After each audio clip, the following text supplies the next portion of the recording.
প্রিয় বন্ধুরা সকলকে নমস্কার। আমি পিপাস আবারও স্বাগতম জানাই আমার নতুন একটি ভিডিওতে। আশা করি সকল প্রিয় বন্ধুরা অনেক অনেক ভালো আছো। বন্ধুরা, তোমাদের জন্য নিয়ে আসলাম কৃষিকাজের আরেকটি নতুন ভিডিও। আজকে তোমাদের সঙ্গে শেয়ার করব বর্তমানে আমাদের জমিতে আমরা কি কাজ করেছি এবং কেন করেছি।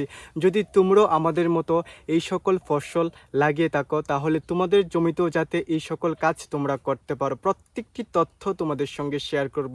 বন্ধুরা, ধৈর্য সহকারে ভিডিওটা শেষ পর্যন্ত দেখবে। আশা করি আমার পাশাপাশি সকল প্রিয় বন্ধুদের অনেক অনেক ভালো লাগবে। তো চলো প্রিয় বন্ধুরা, বেশি কথা না বাড়িয়ে মূল ভিডিওতে যাওয়া যায়। প্রিয় বন্ধুরা, যারা কৃষিকাজের ভিডিও দেখতে পছন্দ করো বা যারা কৃষিকাজ করছো, সকল প্রিয় বন্ধুদের কাছে আশা করি ভিডিওটা ভালো লাগবে। প্রিয় বন্ধুরা, তোমাদের যদি বর্তমানে কোনো জায়গা খালি পড়ে থাকে, চাইলে কিন্তু এখনও তোমরা লচ্চই বা রামাইশ লাগাতে পারো। তো আমাদের কাকুদের জমিতে খুব সুন্দর করে রামাইশ বা লচ্চই লাগিয়েছিল। বর্তমানে সেই জমিতে কি কাজ করেছে সকল তথ্য তোমাদের সঙ্গে শেয়ার করার চেষ্টা করব। প্রিয় বন্ধুরা, তোমাদের দেখানোর উদ্দেশ্যে কিন্তু চলে আসলাম সেই জায়গার মধ্যে, যেই জায়গার মধ্যে কাকু খুব সুন্দর করে লচ্চই বা রামাইশ গাছ লাগিয়েছে। তো প্রিয় বন্ধুরা, দেখতেই পাচ্ছ বর্তমানে গাছগুলা কত পরিমাণ বড় হয়ে গেছে। তো এখন তোমাদের সঙ্গে শেয়ার করার চেষ্টা করব এই জমিতে কি পদ্ধতি অবলম্বন করা হয়েছে এবং সেটা কি কারণে। দেখতেই পাচ্ছ গাছগুলা একটু বড় হয়ে গেল, তার পরবর্তীতে কিন্তু তাড়াতাড়ি করে খুঁটি দিয়ে দেওয়া হলো। দেখতেই পাচ্ছ প্রিয় বন্ধুরা, খুঁটির উপরে কিন্তু খুব সুন্দর করে সুতো দিয়ে দেওয়া হয়েছে। আর এই সুতোটা দেওয়ার কারণ হলো প্রিয় বন্ধুরা, এই যে গাছ তোমরা দেখতে পাচ্ছ, লচ্চই গাছটি যখন বড় হয়ে যাবে তখন কিন্তু খুব সুন্দর করে প্রথমে এই বাঁশের মধ্যে পেঁচিয়ে উপরে তুলতে হবে। আর লতগুলো যখন অনেক অনেক বড় হয়ে যাবে তখন কিন্তু এই সুতোর মধ্যে আবারও পেঁচিয়ে দিতে হবে। আর এই লতের মধ্যেই দেখতে পারবে প্রিয় বন্ধুরা, খুব সুন্দর করে রামাইশ বা লচ্ছই ধরবে। তোমরাও চাইলে প্রিয় বন্ধুরা এই পদ্ধতি বা এই কাজটি বর্তমানে করতে পারো। তো দেখতেই পাচ্ছ প্রিয় বন্ধুরা, বর্তমানে আমাদের কাকুদের সেই জমিতে, যেই জমিতে রামাইশ বা লচ্ছই লাগিয়েছে, সেটা দেখতে কীরকম লাগছে। প্রিয় বন্ধুরা, তোমাদের দেখানোর উদ্দেশ্যে চলে আসলাম প্রথমে এই জমিতে, যেই জমিতে আমরা পটল চাষ করছি।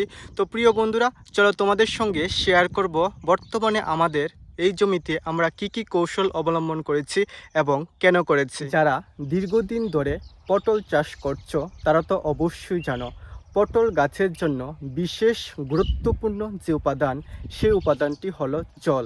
কিন্তু আমাদের এখানে দীর্ঘদিন ধরে বৃষ্টি হচ্ছে না। বন্ধুরা, যেহেতু এখন বর্ষাকাল, তার জন্য আমাদের জমিতে আমরা মেশিন দিয়ে জল দেব না।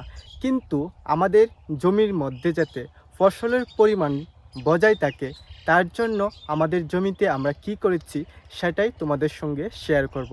আশা করি তোমাদের কাছে ভালো লাগবে। প্রিয় বন্ধুরা, দেখতেই পারছ প্রথমে আমাদের পটল গাছের নিচের অংশটা দেখতে কীরকম লাগছিল। আর এখন দেখতেই পাচ্ছ প্রিয় বন্ধুরা আমরা কি কাজ করেছি। তো প্রিয় বন্ধুরা, প্রথমে কিন্তু আমাদের পটল গাছের গোড়ার মধ্যে আমরা খুব সুন্দর করে সার দিয়ে দিয়েছি। ডিএসপি এবং এসপি দুটো সারকে একসাথে মিশিয়ে সমান পরিমাণে আমরা গাছের মধ্যে দিয়ে দিলাম। তারপর প্রিয় বন্ধুরা, খুব সুন্দর করে গাছের গোড়ার মধ্যে আবারও মাটি দিয়ে দেওয়ার চেষ্টা করেছি, যাতে আমাদের গাছটা সম্পূর্ণ শক্তি মাটি থেকে শোষণ করতে পারে এবং আমাদের গাছের মধ্যে আবারও নতুন ফসল আসতে পারে এবং ফসলের পরিমাণ আগের মতোই যাতে বজায় থাকে। আশা করি প্রিয় বন্ধুরা, যদি তোমরা তোমাদের জমিতে পটল চাষ করছো তাহলে অবশ্যই বর্তমানে এই কাজটি তোমরা করতে পারো।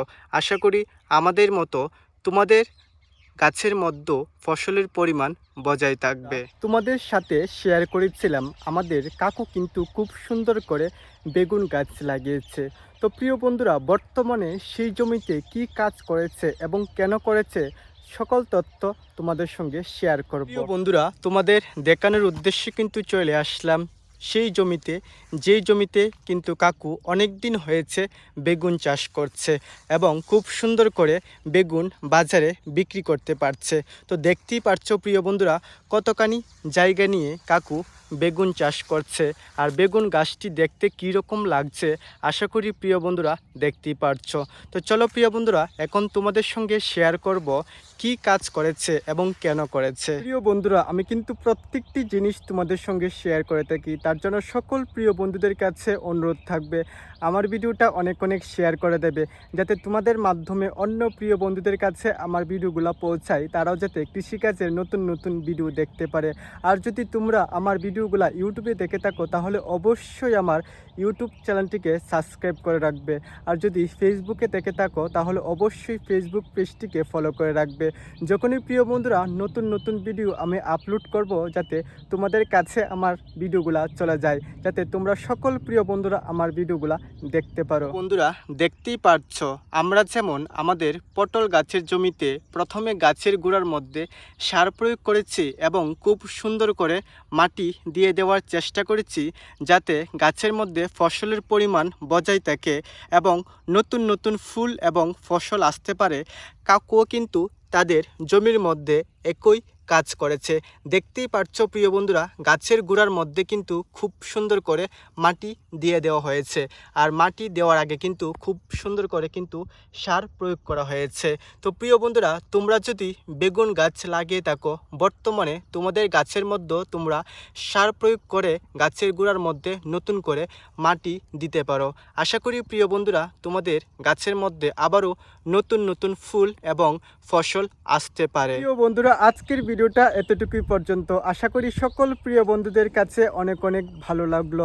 আমার পক্ষ থেকে সকল প্রিয় বন্ধুদের জন্য সব সময় থাকবে অনেক অনেক ভালোবাসা, অভিনন্দন।